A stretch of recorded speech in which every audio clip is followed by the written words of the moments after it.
Hello.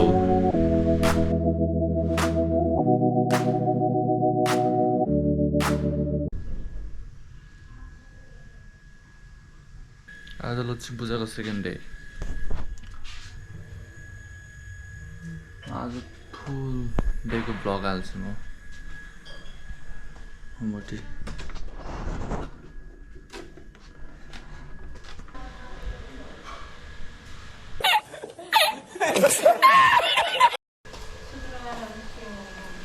Hello, hi, hi. Hello भन्नु न। Hello. आज भाइ यार के कराइ दिएर काम गर्दा तपाईको यो चाहिँ मासु मात्रै पकाउने कराइ हो नि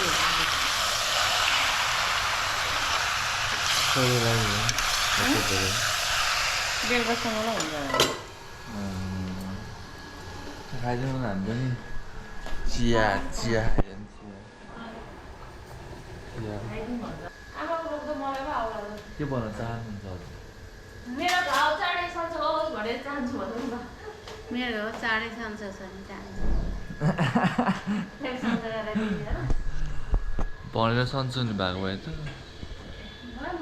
ठाउँ ठाउँ सन्चो बनाइदिन्थेँ मैले।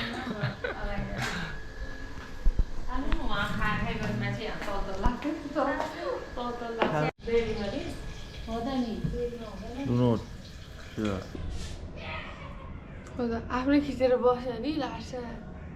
यो कहाँ क्यामेरा अगाडि को त म यो के अरे हजुरको के छ अरे उसमा युट्युबमा हामी यस्तै हो उहिलेसम्म मतिर मेरो लुट चोर्ने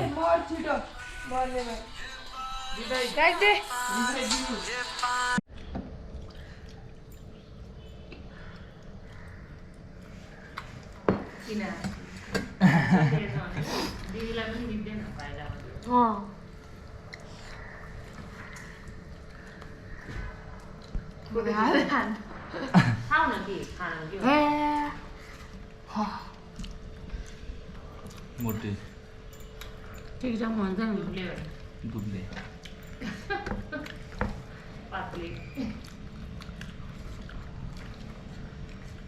पातल मान्छे खाने स्टाइल र मोटे मान्छे खाने स्टाइल त्यो सिकाउँछु ल खाँदा ल त काम सुरुमा मलाई सिक्नु ल मोटो मान्छे गरेर खान्छ अरे आछि पातल मान्छे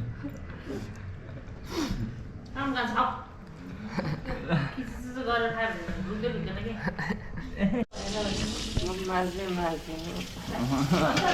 यतिको मार्नु पर्दैन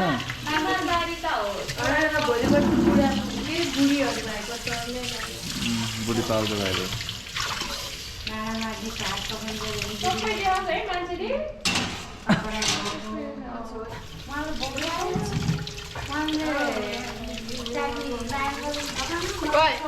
यो पानी फ्याँके अनि यहाँ तल्लो भइरहेको यहाँ कपडा भइसक्यो कपडा त्यति जाडो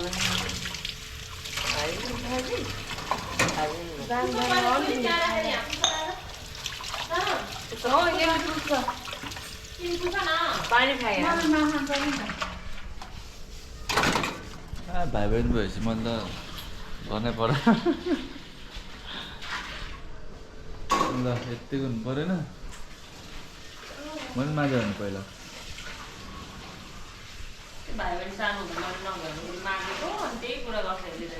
अनि त्यो माझ्यो भन्दैन त मैले मारेको छु अनि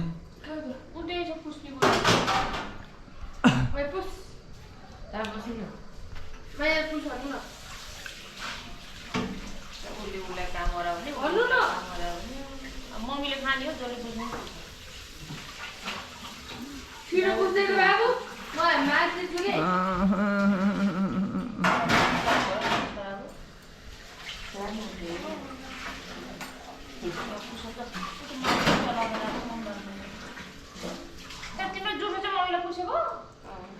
छ्या मासु खाथे यस्तो रुपिस हेर्नु बहिनी भएपछि यति गर्नुपर्छ दाइ भएपछि खिच्दै बस्नुपर्छ अनि परेन यो गर्नु साइडमा हेर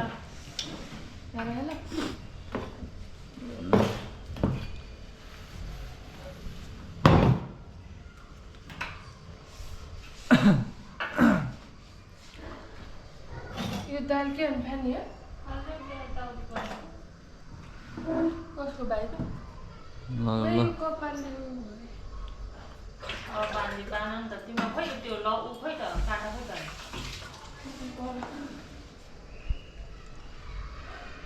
ल सफा गर्नुहोस्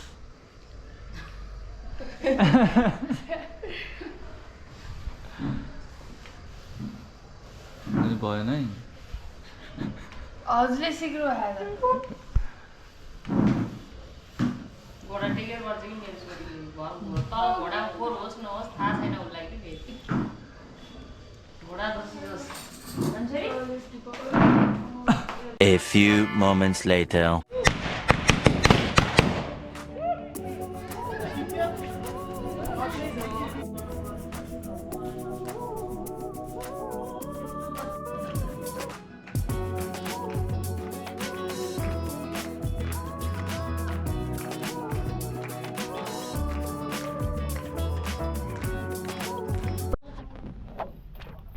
के बनाउँदै हुनुहुन्छ हजुर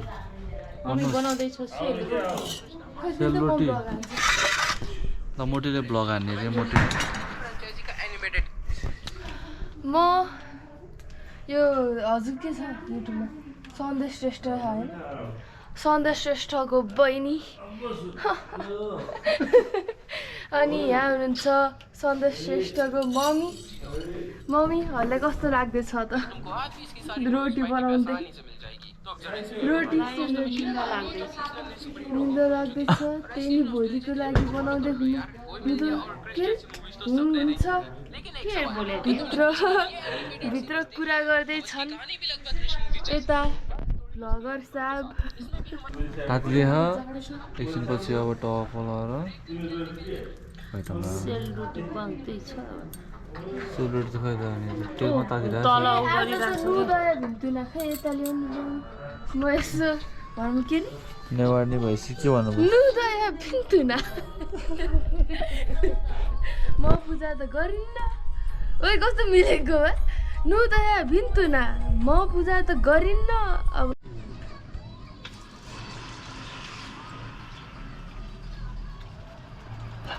यसले फरेन टाँसिन्छ नि पहिलो फुल्यो टाँस्यो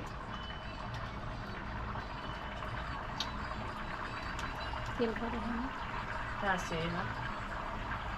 ए टाँस्यो आउँछ अहिले तेल फरेन फरेन भने यस्तो हुन्छ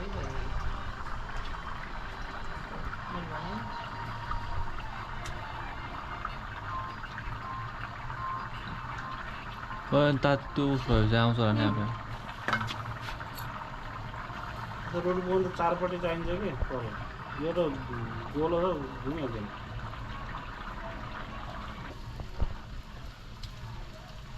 पनि फलामको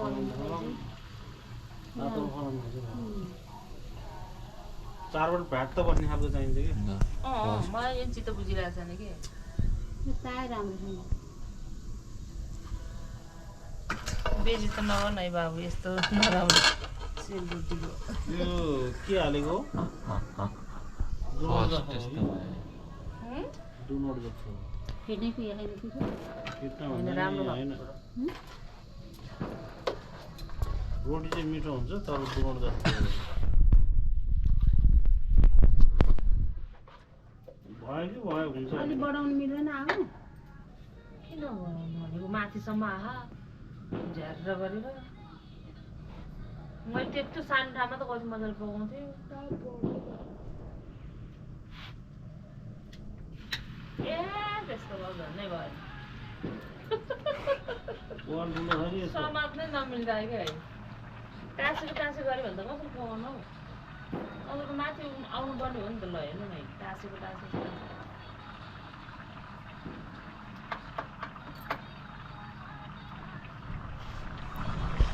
कति मिसाएको यसमा गाउँको बढी मिसाए जस्तो लाग्यो मलाई त।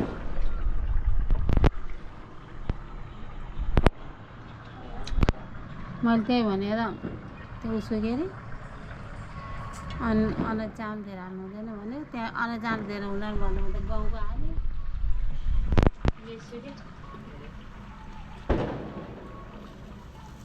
तेल तात्तिएपछि माथि आउँछ त्यति पुगेन। त्यो यो कराईमा हुँदैन यो त डर हुन्छ यसमा त परै ल्याउनु पर्छ क्या बरु खै गरे झिलिमिली चारैतिर झिलिमिली हो त्यो स्विमिङ पुल झिलिमिली झिलिमिली झिलिमिली झिलिमिली झिलिमिली झिलिमिली झिलिमिली सुन्नु त्यस्तो भयो नगर्नु मेरो अब अर्को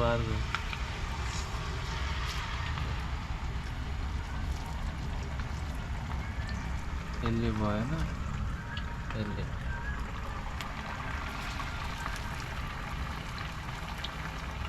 भाडै काम लाग्दैन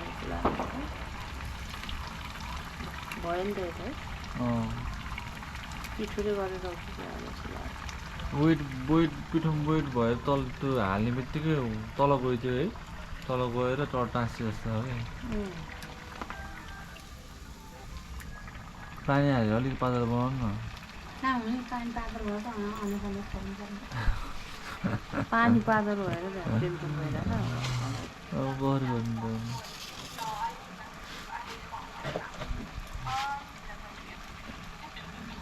के गर्दा ठिक हुन्छ त अब एक्सपिरियन्स मान्छेहरूले भन्ने हो नि त नि एक्सपिरियन्स मान्छेले चामल पिठो छ हुनुपर्छ अनि बल्ल राम्रो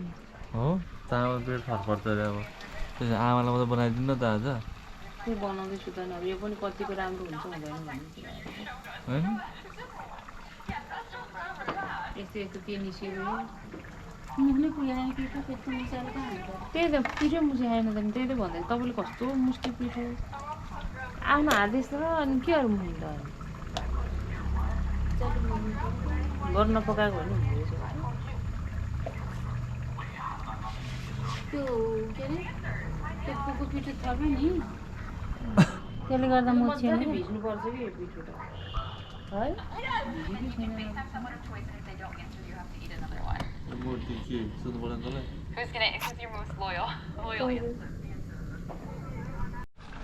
ल भन्न चाहिँ के भन्न चाहनुहुन्छ तपाईँको के भन्नु रोटी पकाएको पिठो गिलो भयो अब फेरि भोलि पकाउने भोलि भेटौँला बाई बाई शुभरात्रि जय शम्भु See you tomorrow.